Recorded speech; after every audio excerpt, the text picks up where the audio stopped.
तो मैं सत्यम मिश्रा अपने YouTube channel teach Hindi learners में आप सभी भाई बहनों एवं दोस्तों का स्वागत करता हूं। दोस्तों आज मैं जो पर्यावरण की मेरी क्लास चल रही है यूपी टेट के लिए दोस्तों, उसमें मैं आज आप सबके लिए जो पेड़ पौधे एवं जंतु के बारे में मैंने पिछले क्लास में पढ़ाया है उससे रिलेटेड जो भी इम्पॉर्टेंट क्वेश्चन बन सकते हैं दोस्तों, उन सब की आज की क्लास जो है मेरा उन सब के ऊपर डिपेंड है दोस्तों। तो चलिए स्टार्ट करते हैं। आज की अपनी एक क्लास है कि जो पेड़ पौधे एवं जंतु से रिलेटेड जितने भी इंपॉर्टेंट क्वेश्चन आज तक आए हुए हैं या आगे बन सकते हैं दोस्तों, उन सब के बारे में आज मैं डिस्कस करूंगा। ठीक है दोस्तों, चलिए स्टार्ट करते हैं। आज की अपनी एक क्लास है। यहाँ पे आपके सामने पहला क्वेश्चन आ चुका है दोस्तों। पहला क्वेश्चन क्या करा है पढ़िएगा। प्रश्न संख्या 1 यहाँ पे आपके सामने दिखाई दे रहा है।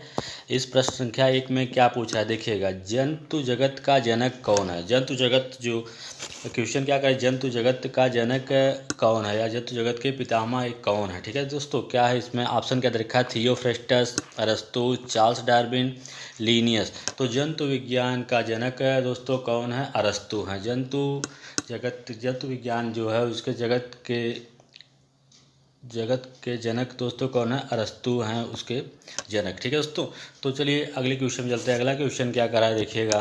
Question number 2। रुधिर का रंग लाल क्यों होता है। रुधिर मतलब जो आपका ब्लड होता है उसका रंग लाल क्यों होता है। ठीक है दोस्तों, क्वेश्चन क्या कर रहा है। रुधिर का रंग लाल क्यों होता है। हीमोग्लोबिन के कारण, साइनिन के कारण, लाइकोपीन के कारण या मिलालिन के कारण। ठीक है दोस्तों, तो जो रुधिर होता है, रुधिर का रंग लाल क्यों होता है तो कह सकते हैं हीमोग्लोबिन पाया जाता है। रुधिर में क्या होता है, हीमोग्लोबिन पाया जाता है, जिसके कारण क्या होता है दोस्तों, ब्लड का रंग जो होता है लाल होता है। ब्लड एक तरह का चिपचिपा पदार्थ होता है। ठीक है दोस्तों, तो उसमें उसका रंग कैसा होता है, रेड होता है। रेड होने का कारण होता है क्योंकि उसमें क्या पाया जाता है, हीमोग्लोबिन पाया जाता है। कुछ जानवर ऐसे भी होते हैं दोस्तों, तो जिसमें हीमोग्लोबिन न पाए जाने के कारण उनका ब्लड कैसा होता है, लाल नहीं होता है। ठीक है, रक्त समूह जो रक्त होता है आपके एक विभिन्न व्यक्तियों में विभिन्न समूह के पाए जाते हैं। ठीक है दोस्तों, तो कुछ व्यक्ति होते हैं उसमें ए ब्लड ग्रुप पाया जाता है, किसी में बी पाया जाता है, किसी में ए बी पाया जाता है और किसी में ओ पाया जाता है। तो दोस्तों जो इसमें से ए बी है इसको क्या कहते हैं, सार्वभौमिक प्राप्त करता। कभी कभी पूछता है कि निम्नलिखित ब्लड ग्रुप में से कौन सा सार्वभौमिक प्राप्त करता है। तो सार्वभौमिक प्राप्त करता जो इसमें से है वो कौन सा है, आपका ए बी। क्या है दोस्तों, ए बी जो है आपका सार्वभौमिक प्राप्त करता है। क्या दोस्तों, सार्वभौमिक प्राप्त करता कह सकते हैं इसको, करता है। ठीक है, अगला क्या दोस्तों, ओ है। इसमें से अगर आपसे कभी कभी क्वेश्चन पूछता है कि सार्वभौमिक दानकर्ता कौन है, तो दोस्तों सार्वभौमिक दानकर्ता जो है आपका क्या है, ओ है। दानकर्ता के अंतर्गत आता है। ये जो होता है इस ग्रुप का जो व्यक्ति होता है वो किसी को भी अपना ब्लड डोनेट कर सकता है, दे सकता है। तो रुधिर का रंग लाल होने का कारण है दोस्तों हीमोग्लोबिन। तो इसका राइट आंसर क्या होगा, ऑप्शन नंबर फर्स्ट इसका राइट आंसर हो जाएगा कि हीमोग्लोबिन के कारण जो ब्लड होता है उसका रंग कैसा होता है, लाल होता है। ठीक है दोस्तों, चलिए आगे चलते हैं अगले क्वेश्चन पे। यहाँ पे प्रश्न संख्या 3 आपके सामने आ चुका है दोस्तों। प्रश्न संख्या 3 क्या करा है पढ़िएगा इसको। करा है कि मनुष्य के हृदय में कितने भाग होते हैं, या जो मनुष्य का हृदय होता है कितने कक्ष में, भाग को दोस्तों कक्ष भी कहते हैं। क्या कहते हैं, कभी कोई क्वेश्चन पूछता है कि मनुष्य का हृदय कितने कक्षों में डिवाइड होता है। ठीक है, तो ऑप्शन पढ़िएगा 2, 4, 3, 5। तो जो मनुष्य का कक्ष होता है, मनुष्य का हृदय जो होता है कितने कक्षों में डिवाइड होता है, 4 कक्षों में डिवाइड होता है। कितने में, 4 कक्षों में डिवाइड होता है। इसका कार्य दोस्तों जो हृदय होता है इसका कार्य क्या होता है, खून को पंप करने का काम करता है। क्या करता है, जो ब्लड होता है ब्लड को या कहिए खून को पंप करने का काम किसका होता है, पंप करने का कार्य करता है। ठीक है दोस्तों, और क्या काम होता है हृदय का, ये भी कह सकते हैं एक दिन में 1 लाख बार धड़कता है। जो आपका हृदय है दोस्तों क्या होता है, एक दिन में 1 दिन में दोस्तों 1 लाख बार क्या होता है, धड़कता है। ठीक है। तो इस तरीके से आप बता सकते हैं कि मनुष्य के हृदय में कितने कक्ष होते हैं या कितने भाग होते हैं। तो मनुष्य का जो हृदय होता है 4 कक्षों में डिवाइड होता है और इसका काम क्या होता है, खून को पंप करने का काम करता है ताकि खून जो है शरीर के प्रत्येक हिस्सों या अंगों तक आसानी से पहुंच जाए। ठीक है दोस्तों। ये धड़कता क्या है, विश्रामावस्था में पूछता है। कभी कभी विश्रामावस्था में मनुष्य का हृदय कितनी बार धड़कता है। विश्रामावस्था में जो मनुष्य का हृदय होता है वो 1 मिनट में दोस्तों 1 मिनट में 72 बार, कितनी बार धड़कता है, 72 बार धड़कता है। ठीक है दोस्तों। या तो ये जो धड़कन होती है कभी कभी अचानक से बढ़ जाती है या ज़्यादा खुश होने पर बढ़ जाती है, या दौड़ कर कभी आ रहे हैं या तेज़ी से कोई काम करके आ रहे हैं तो भी इसकी धड़कन क्या होती है, वो बढ़ जाती है। ठीक है दोस्तों। चलिए आगे चलते हैं। तो इसका आपको राइट आंसर समझ में आ गया और इसका राइट आंसर क्या होता है, ऑप्शन नंबर सेकंड होगा। कितने कक्ष होते हैं, 4 कक्ष होते हैं। ठीक है। चलिए आगे चलते हैं अगले प्रश्न पे। यहाँ पे प्रश्न संख्या 4 आ चुका है दोस्तों, प्रश्न संख्या 4। तो यहाँ पे क्या कर रहा है, प्रश्न संख्या 4 पढ़िएगा। कर रहा है कि पाचन क्रिया कहाँ से शुरू होती है। ठीक है दोस्तों। पाचन क्रिया कहाँ से स्टार्ट होती है, मुंह से, अमाशय से, छोटी आंत से, बड़ी आंत से। तो पाचन क्रिया दोस्तों जो स्टार्ट होती है वो कहाँ से स्टार्ट होती है, मुंह से स्टार्ट होती है। तो पाचन क्रिया स्टार्ट कहाँ से होती है, मुंह से। तो इसका राइट आंसर क्या होगा, ऑप्शन नंबर फर्स्ट इसका राइट आंसर होगा। तो पाचन क्रिया दोस्तों स्टार्ट मुंह से होती है। तो पाचन कहाँ कहाँ होता है, पाचन आपका मुंह में होता है, अमाशय में होता है, अमाशय, और प्लस कहाँ होता है दोस्तों, छोटी आंत जो होती है, छोटी आंत, छोटी आंत में होता है। ठीक है दोस्तों। अगर कभी पूछ लेता है जो छोटी आंत है, छोटी आंत की लंबाई कितनी होती है, तो दोस्तों छोटी आंत की लंबाई जो होती है कितना होती है, 7.5 मीटर इसकी लंबाई होती है। ठीक है। यहाँ पे क्या होता है दोस्तों, सबसे तेज़ी से जो भोजन होता है, अगर कह सकते हैं कि अगर पूछता है कभी कभी एग्जाम में कि भोजन का पाचन सबसे तेज़ी से कहाँ होता है, तो भोजन का जो पाचन होता है दोस्तों, भोजन का पाचन सबसे तेज़ी से कहाँ होता है, आमाशय में भोजन सबसे तेज़ी के साथ पचता है। ठीक है। पाचन प्रक्रिया में खोजबीन किसने की थी, ये भी क्वेश्चन पूछता है कि पाचन प्रक्रिया के बारे में खोजबीन किसने किया था। तो पाचन प्रक्रिया की जो खोजबीन किया था दोस्तों, किसने किया था, विलियम बोमेट ने किया था। किसने किया था, पाचन प्रक्रिया में, पाचन प्रक्रिया की खोजबीन, खोजबीन, खोजबीन किसने किया था, विलियम बोमेंट। किसने दोस्तों, विलियम बोमेंट ने पाचन क्रिया की खोज किया था। ठीक है। चलिए आगे चलते हैं। यहाँ पर पाचन क्रिया कहाँ से प्रारंभ होती है, तो यहाँ से आपको पता है कि पाचन क्रिया मुंह से प्रारंभ होती है। तो इसका राइट आंसर ऑप्शन नंबर 1 है। और पाचन प्रक्रिया की खोजबीन किसने किया था, तो विलियम बोमेंट ने। किसने किया था दोस्तों, विलियम बोमेंट ने क्या किया था, पाचन क्रिया की खोजबीन की थी। ठीक है। चलिए अगले क्वेश्चन पे चलते हैं। यहाँ पे प्रश्न संख्या 5 आपके सामने आ चुका है दोस्तों। चलिए इसके बारे में देखते हैं, प्रश्न संख्या 5 क्या पूछ रहा है। चलिए पढ़िएगा। सबसे पहले क्वेश्चन को पढ़ते हैं। कह रहा है कि जिस प्रक्रिया के द्वारा अवशोषित भोजन के पदार्थ रक्त के द्वारा शरीर के विभिन्न अंगों तक पहुँचते हैं उसे क्या कहते हैं। ठीक है दोस्तों। वह प्रक्रिया जिसके द्वारा अवशोषित, जो भी भोजन अवशोषित होता है उसके जो पदार्थ होते हैं रक्त के द्वारा शरीर के विभिन्न अंगों तक पहुंच जाते हैं, वह क्रिया कौन सी होती है, पाचन, अवशोषण, स्वांगीकरण, निष्कासन। तो दोस्तों क्या होता है, स्वांगीकरण जो प्रक्रिया होती है उसके द्वारा क्या होता है, स्वांगीकरण प्रक्रिया के द्वारा ही क्या होता है कि जो अवशोषित भोजन के पदार्थ होते हैं और रक्त के द्वारा विभिन्न हिस्सों में पहुंच जाते हैं। जिसका राइट आंसर क्या होगा, ऑप्शन नंबर 3 इसका राइट आंसर हो जाएगा। अवशोषित, देखिए दोस्तों भोजन का जो अवशोषण होता है वो कहाँ कहाँ पे होता है, तो जो जल और जैसे कह लीजिएगा कि जल, अगर पूछता है एग्जाम में कि जल और खनिज का अवशोषण कहाँ होता है, जल व खनिज, जल व खनिज का अवशोषण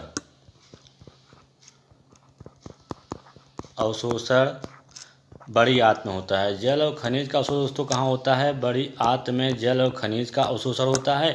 अगर पूछ लिया कि बड़ी आंत की लंबाई कितनी होती है तो 1.5 मीटर इसकी क्या होती है दोस्तों? लंबाई होती है। ठीक है, चलिए आगे चलते हैं। और जल और खनिज का अवशोषण तो बड़ी आंत में हो गया, और कार्बोहाइड्रेट, वसा और प्रोटीन दोस्तों, जो कार्बोहाइड्रेट, वसा और प्रोटीन है उसका अवशोषण कहाँ होता है? छोटी आंत में। कार्बोहाइड्रेट,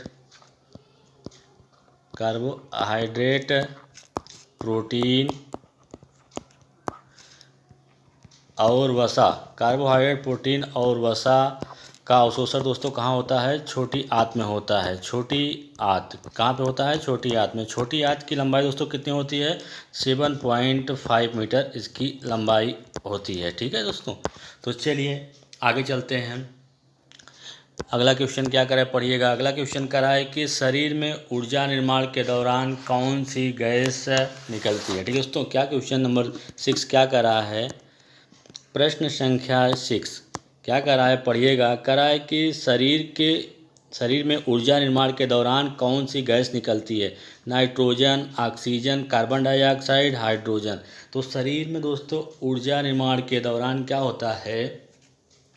कार्बन डाइऑक्साइड गैस निकलती है। ठीक है दोस्तों, क्या करता है हृदय जो हमारा होता है वो ऑक्सीजन को अवशोषित कर लेता है, ऑक्सीजन को और कार्बन डाइऑक्साइड क्या करता है? बाहर कर देता है। तो किस ऊर्जा के दौरान, यहाँ पे जब ऊर्जा निर्माण होता है शरीर में तो उस दौरान कार्बन डाइऑक्साइड जो होती है क्या होती है दोस्तों? बाहर निकल जाती है। तो इसका राइट आंसर क्या होगा? ऑप्शन नंबर 3 इसका राइट आंसर होगा। ठीक है, चलिए अगले प्रश्न पे चलते हैं। यहाँ प्रश्न संख्या 7 आपके सामने आ चुका है दोस्तों, तो इसको पढ़िएगा। क्या करा है कि निम्नलिखित में से कौन सा जानवर अंडा देता है? इसमें से कौन सा जानवर दोस्तों ऐसा है जो क्या करता है? अंडा देता है। Whale, penguin, dolphin, sloth. तो दोस्तों पेंगुइन होता है, पेंगुइन यही क्या करता है? पेंगुइन स्तनधारी होता है या क्या करता है? अंडे देता है। और ये पेंगुइन पाया कहाँ जाता है दोस्तों? बर्फीले क्षेत्रों में। कहाँ पाया जाता है? बर्फीले क्षेत्रों में पाया जाता है। ठीक है, इसका राइट आंसर क्या होगा? ऑप्शन नंबर 2 इसका राइट आंसर हो जाएगा। निम्नलिखित में कौन सा जानवर अंडा देता है? तो पेंगुइन जो होता है वो क्या करता है? अंडा देता है। ठीक है, और कहाँ पे पाए जाते हैं? बर्फीली क्षेत्रों में पाए जाते हैं। ठीक है, चलिए अगले क्वेश्चन पे चलते हैं। प्रश्न संख्या 8 यहाँ पे आपके सामने आ चुका है दोस्तों, इसको देखिएगा। क्या कह रहा है कि हमारे शरीर के किस अंग के द्वारा अमोनिया को यूरिया में बदला जाता है? ये दोस्तों, तो जो हमारे शरीर का किस अंग के द्वारा क्या होता है? यूरिया को अमोनिया में बदला जाता है। तो जो यकृत होता है दोस्तों, यकृत के द्वारा ही क्या होता है? अमोनिया को यूरिया में बदला जाता है। इसी यकृत को दोस्तों यकृत को क्या कहा जाता है? इसी को जैव रासायनिक प्रयोगशाला भी कहते हैं। क्या कहते हैं? जैव रासायनिक प्रयोगशाला। ठीक है दोस्तों, क्या कहते हैं? जैव रासायनिक प्रयोगशाला भी यकृत को कहा जाता है, इसके द्वारा अमोनिया को यूरिया में बदला जाता है। ठीक है, अमोनिया को क्या होता है? यूरिया में बदला जाता है। ठीक है दोस्तों, तो यहाँ पे हम इसको बता सकते हैं कि वह कौन सा अंग है जिसके द्वारा अमोनिया को यूरिया में बदला जाता है? तो आपका कौन सा अंग है? यकृत है दोस्तों। अब आपको पता है यकृत को क्या कहते हैं? यकृत को जैव रासायनिक प्रयोगशाला भी कहा जाता है। मनुष्य में एक लीवर पाया जाता है। यकृत को दोस्तों क्या कहते हैं? लीवर कहते हैं। तो मनुष्य में कितने लीवर पाए जाते हैं? कितने यकृत होते हैं? तो मनुष्य में केवल एक यकृत या एक लीवर पाया जाता है। ठीक है दोस्तों, तो इसमें इसका राइट आंसर क्या होगा? ऑप्शन नंबर 1 इसका राइट आंसर हो जाएगा। यकृत जो होता है उस वही क्या करता है? अमोनिया को यूरिया में कन्वर्ट करता है। ठीक है, अब इसमें आगे देखते हैं ब्रिक क्या होता है।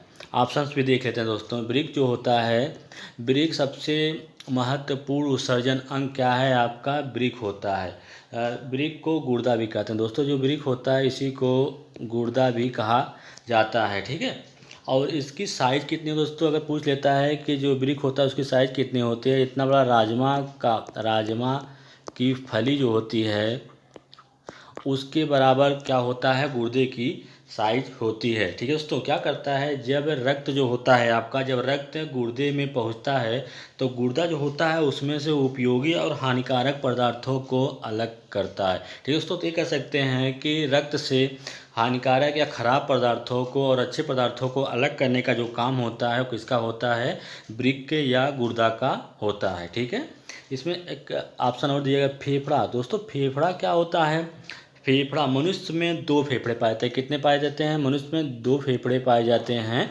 और फेफड़े में कार्बन डाइऑक्साइड अपशिष्ट के रूप में, फेफड़े से ही दोस्तों कार्बन डाइऑक्साइड जो होता है वो अपशिष्ट के रूप में क्या होता है, बाहर निकलता है। ठीक है, चलिए अगले क्वेश्चन चलते हैं। क्वेश्चन नंबर 9 क्या करा है देखिएगा, पढ़िएगा। करा है कि बकुला जो होता है, बकुला भैंस पीठ पर बैठता है, क्योंकि बकुला जो होता है भैंस के पीठ पर बैठा रहता है। अक्सर देखते होंगे कि कहीं भी भैंस चर रही है, कोई जानवर चर रहा है तो उसके ऊपर क्या होता है, बकुला बैठ जाता है जाके। तो क्यों बैठता है, बकुला जो भैंस को डराना चाहता है। बकुला तथा भैंस में सहजीवी संबंध है। बकुला जो होता है मनोरंजन के लिए भैंस पर बैठता है। भैंस बकुले को एक स्थान से दूसरे स्थान तक ले जाने में मदद करती है। दोस्तों ऐसा नहीं है, जो बकुला होता है और बकुला तथा भैंस में जो होता है सहजीविता का संबंध पाया जाता है। दोनों एक दूसरे को, जब सहजीविता का मतलब ये होता है दोस्तों, जब दोनों एक दूसरे को क्या करें, लाभ पहुँचाएँ। दोनों एक दूसरे को लाभ, जैसे दोस्तों जो कवक होता है शैवाल में सहजीविता का संबंध पाया जाता है, उसी तरह बकुला तथा भैंस में भी क्या होता है, सहजीविता का संबंध पाया जाता है। तो इसका राइट आंसर दोस्तों क्या होगा, राइट आंसर ऑप्शन नंबर 2 इसका होगा। बकुला तथा भैंस में सहजीविता का संबंध पाया जाता है। ठीक है, क्योंकि बकुला जो होता है परजीवी कीट को खाने के लिए, परजीवी कीट भैंस के पीठ पे क्या होते हैं, परजीवी कीट होते हैं, इसको खाने के लिए बकुला क्या करता है, उस पर जाके बैठता है। ठीक है, चलिए अगले क्वेश्चन में चलते हैं। क्वेश्चन नंबर 10 क्या करा है देखिएगा। क्वेश्चन नंबर या प्रश्न संख्या 10 यहाँ पे आपके सामने आ चुका है दोस्तों। ये क्या करा है पढ़िएगा, कह रहा है कि निम्नलिखित में से जड़ का कौन सा कार्य पौधों के लिए नहीं है। इसमें से कौन सा ऐसा कार्य है दोस्तों जो जड़ नहीं करती हैं, जल तथा खनिज का अवशोषण करना। दोस्तों जो जड़ें होती हैं पृथ्वी में मौजूद जो भी जल या खनिज होते हैं उनको क्या करती हैं, अवशोषित करने का काम करती हैं।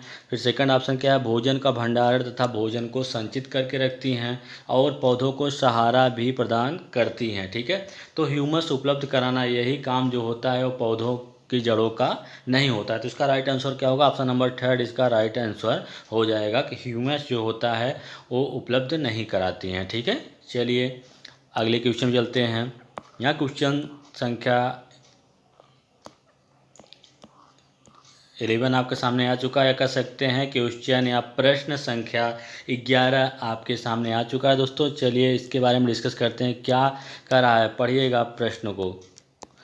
निम्नलिखित में से वह कौन सा जानवर है जिसके अग्रदांत जो होते हैं हमेशा बढ़ते हैं, वे दांतों को बहुत अधिक लंबा न होने देने के लिए वस्तुओं को काटते रहते हैं। ठीक है, तो इसमें से कौन से जानवर ऐसे हैं या जंतु ऐसे हैं जो कि उनके जो आगे के दांत होते हैं, अग्रदांत होते हैं, वो हमेशा तेज़ी के साथ बढ़ते रहते हैं, चाहते हैं कि वो बड़ा ना हो, उसके लिए वो क्या करते हैं, हमेशा वस्तुओं को या चीज़ों को कुतुरते या काटते रहते हैं। तो ऑप्शन पढ़िएगा, चूहा, दीमक, छिपकली और गिलहरी।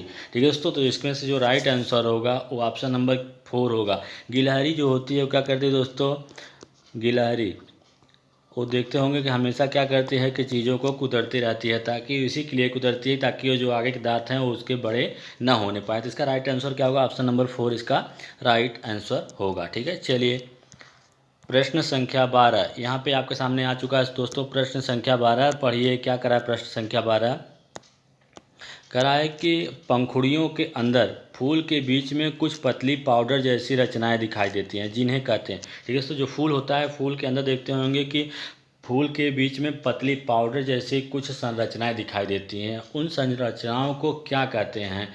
पराग कोष बोला जाता है, पराग मूलांकर या वर्तिकाग्र। ठीक है दोस्तों, जो उसमें पंखुड़ियों के बीच के अंदर कुछ पतली पाउडर जैसी संरचनाएं दिखाई देती हैं उनको क्या बोलते हैं, पराग बोलते हैं। तो इसका राइट आंसर क्या होगा, ऑप्शन नंबर 2 इसका राइट आंसर हो जाएगा। ठीक है, चलिए अगले प्रश्न पे चलते हैं। यहाँ पे प्रश्न संख्या 13 आ चुका है दोस्तों। प्रश्न संख्या 13 देखिए क्या कर रहा है कि नेपेंथीस एक ऐसा पौधा है जो मेढक, कीटों, मकोड़ों, जैसे छोटे छोटे जीवों को अपने अंदर फांस कर खा जाता है। हमारे देश में यह पौधा कहाँ पाया जाता है? नेपेंथीस दोस्तों एक ऐसा पौधा होता है जिसमें एक विशेष प्रकार की खुशबू होती है। ठीक है दोस्तों,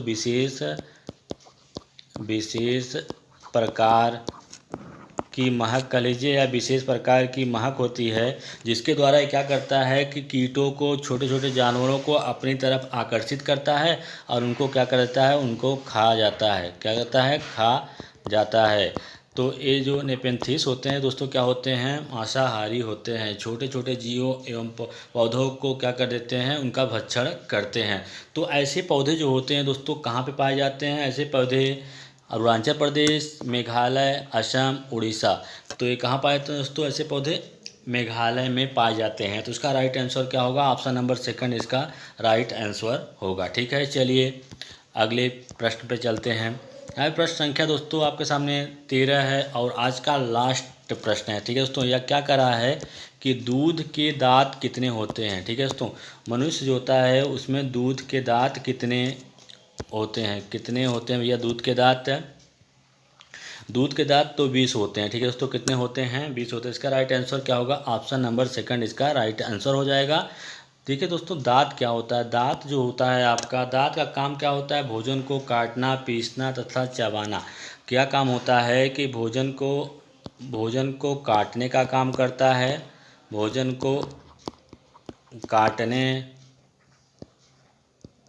चबाने तथा पीसने का काम करता है। क्या करता है दोस्तों? काटने, चबाने तथा पीसने का काम कौन करता है? दांत के द्वारा होता है। तो दूध के दांत दोस्तों पूछता है कि दूध के दांत कितने होते हैं? तो दूध के दांत 20 होते हैं। अगर पूछ लेता है कि अस्थाई कितने होते हैं? तो अस्थाई दांत आपके 32 होते हैं। ठीक है दोस्तों, तो इसका राइट आंसर क्या होगा? ऑप्शन नंबर सेकंड इसका राइट आंसर हो जाएगा कि दूध के दांत कितने होते हैं? 20 होते हैं। ठीक है दोस्तों, अगर आपको मेरे चैनल पे बनाए गए वीडियो अगर अच्छा लगा हो दोस्तों तो इसको लाइक एंड सब्सक्राइब करिएगा दोस्तों। मेरे चैनल का नाम है टीच हिंदी लर्नर्स।